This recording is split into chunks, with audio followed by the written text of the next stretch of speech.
Hello, music friends. This is teacher Amy, and today we are on Unit 1 of the Piano Adventures lesson book, and this is called Making a Round Hand Shape on page 5.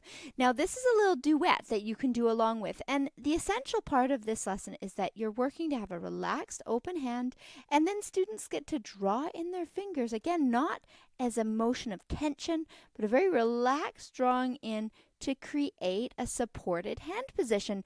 Now, one thing wonderful to double check with students is that they are sitting high enough at the piano bench that they are not trying to do this motion and create this if their elbows are below the key bed. So that's really important and a great reason to check with a teacher and along the way. But here's the little tune. It says, open, close, open, close, open, close, open and close. Students can practice that while the teacher plays this.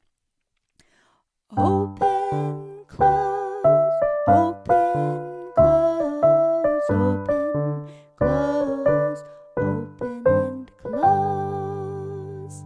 So I hope that helps you make more of this lesson, page 5 in the Piano Adventures lesson book. Thanks for joining me. I often use multiple methods with students, so this is just a glimpse of a way that I might use this method book with a student. Thanks for following along.